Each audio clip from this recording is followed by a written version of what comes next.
Hello again, YouTube. My name is Bree, and in today's video, I am doing another fairly simple portrait in my sketchbook. I know I've been promising to do something bigger and more interesting, but I'm a liar. I actually almost didn't do a painting at all this week. I got a little burst of motivation, and I didn't want to miss out on my goal of hitting 2 videos a month, so I kind of pushed myself into it. I did enjoy the painting process.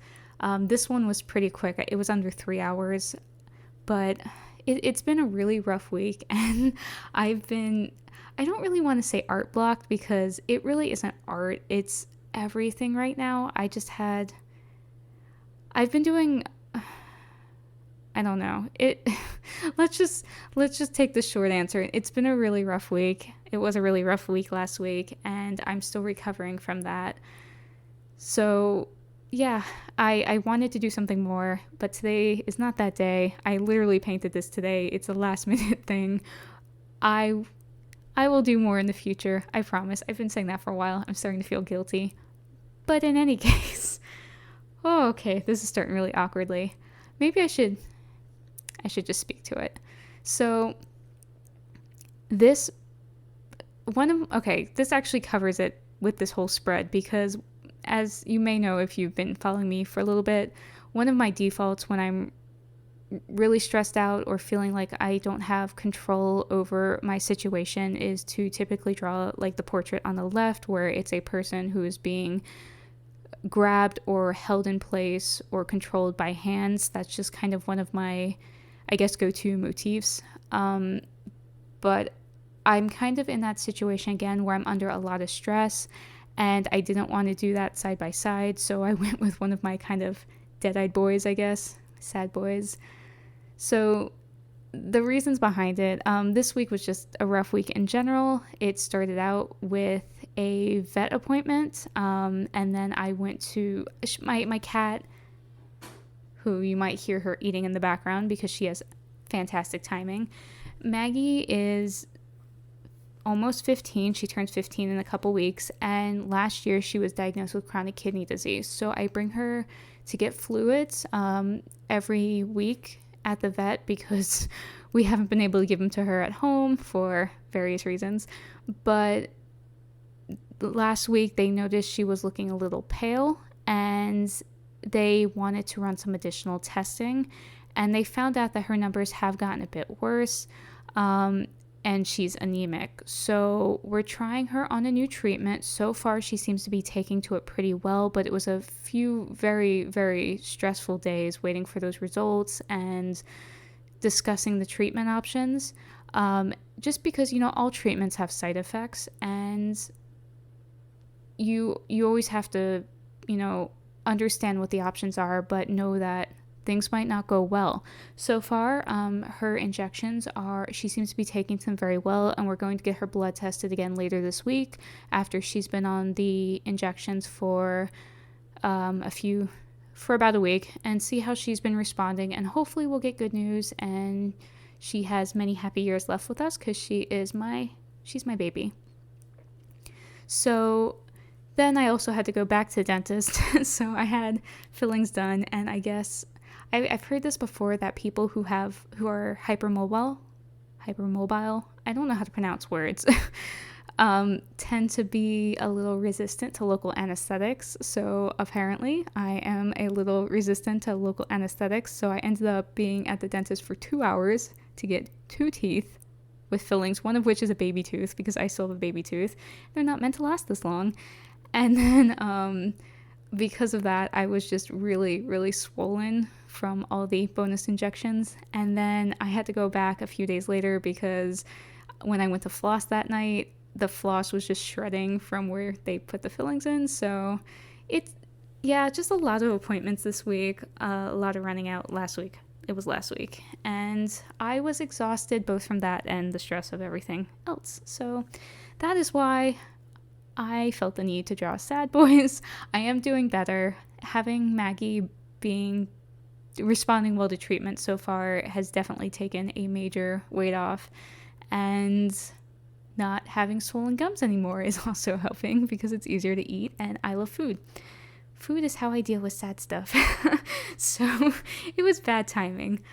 Beyond that, I just have a lot of like normal work stress that I'm trying not to think too much about, but we'll get through it, and hopefully everything is okay soon, and we'll just consider this a cathartic piece that when I look back on, I'll remember what was going on and hopefully how much better things are, or how much I overstressed about it because things weren't that bad. So that's my optimistic approach to my sad sketchbook pages. The one on the left, I don't think I mentioned this, but that one, the reason I needed to do cathartic hand painting at that time was when I was getting ready to go back to the office after being working remotely for 15, 16 months. That lasted all of 2 weeks before they sent us back to be remote again. Thank goodness.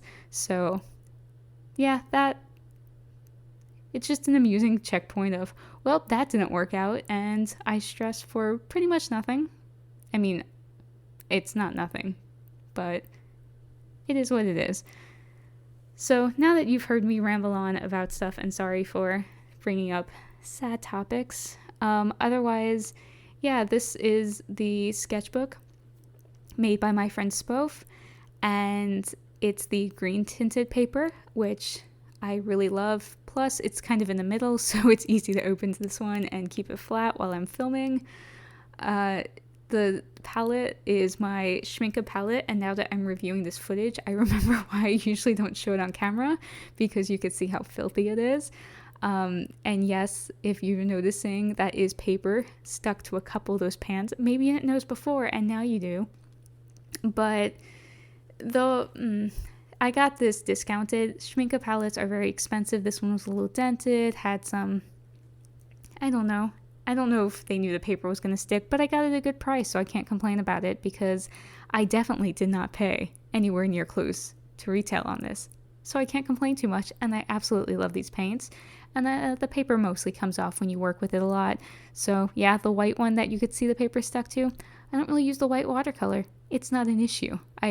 The other one beside it I've used a bit, you could probably tell, but that's mostly because I've tried to use it for highlights, and it doesn't really work, so I don't understand white watercolor.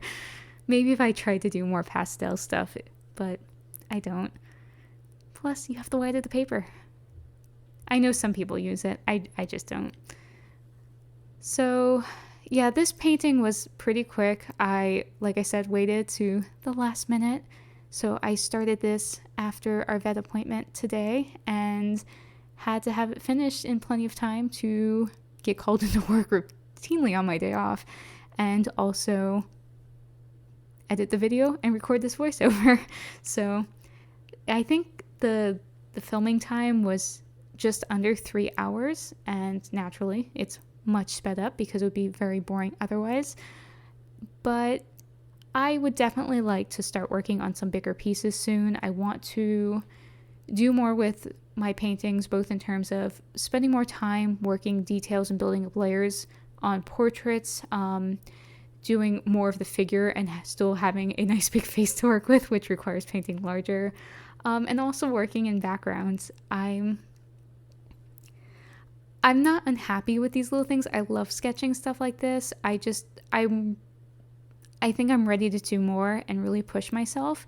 And I think that's part of the reason why I get disappointed with some of my pieces like this, because I think I'm ready to do more and I feel like I'm slacking. I'm probably not. But yeah, that's just kind of where I am right now. This particular piece was, I mean, you could see a lot of the mix. Well, it's fast. You probably can't really tell what I'm doing. I'm going with pretty much the same colors I tend to work with. I think I used all 4 reds just for kicks. But primarily used the Pyrrole red and the carmine. I definitely used some yellow. I'm not sure which yellow that is. I used some of the Naples yellow reddish just to get started and get that more opaque base. The olive greens for the eyes and the background. And then the hair I just used, I think sepia. Is it sepia or sepia? I can't pronounce anything correctly, so oh well. And some of the grays, and then worked in some blues and yellows just to give it like a little warm and cool difference, because Wow, I just realized probably why I'm doing that is because that's literally the assignment for landscape painting this week, is to work in color temperature, and that's the lesson I haven't done yet. Like I said, having a hard time with that motivation, so I'll get there. I really do want to, I don't want to rush through the rest of the landscape painting class just for the sake of checking off the box, because there's a lot I want to learn still. So I think it's worth turning in an assignment late just to have that extra time to really make sure I'm getting it, because it's the second time I'm taking it, and the first time it really was, I was trying to keep up, and I didn't have the skills yet, so I spent more time trying to keep up than really taking that extra time to study things and make sure I understood the concepts. Maybe that's not fair. It was a lot to learn, and I did learn a ton, but this time I really want to make sure I grasp everything. Granted, I could just take it again in the future. There's no problem going back. If you've been here, you've heard me mention this before, but Justin Donaldson's landscape painting class, it's amazing. Highly recommend it if you're interested in a landscape painting class. But yeah, still have a lot to learn. So the silver I'm painting on now, if everything's in sync, we'll see, is from Beam Paints. It was a sample that came with some other paints I had purchased. So this is just a sample dot, but it's a massive dot, and I will use it extensively. I also have it in that little birchwood palette. Is that the mini cookie? So I have my own that I purchased as well, but I love this paint. And it's funny because looking at it now, painting directly into the light, it looks so light, but it's actually a pretty dark silver outside of the light, so it's a lot of fun to work with. I think I'm pretty close to being done here. Oh no, there's more, because I made sure to leave some peels in at the end in real time, because I know people like that, and I tend to forget and do that all off camera, which isn't very nice. So yeah, it's slowing down now. That timing was nailed it. So I slowed this down to real time just to not make people dizzy. But yeah, this was a nice little painting to do today. You could see how much darker the silver is there. Just to kind of recover and deal with some of my emotions right now. But I really have nothing else to say, and we're almost done. So I hope you are all doing well, hope you had a better week than I had, and you continue to have good weeks. And wow, I really am slow at this. But yeah, I hope you're all taking care of yourselves, staying safe out there. It's a crazy world and a crazy time, and things are just not calming down. And yeah, take time to make sure that you are taking care of yourself. And whether that's painting, reading, playing video games, going on walks, whatever you need to make sure that you are not as anxious as I am about the state of the world and other things. So once again, thank you all for being here. Really appreciate all of you who watch my videos. It means so much to me. And hopefully I'll be back with something bigger and more exciting next time. Hope you're all taking care of yourselves, and I'll see you again in a future video. Bye.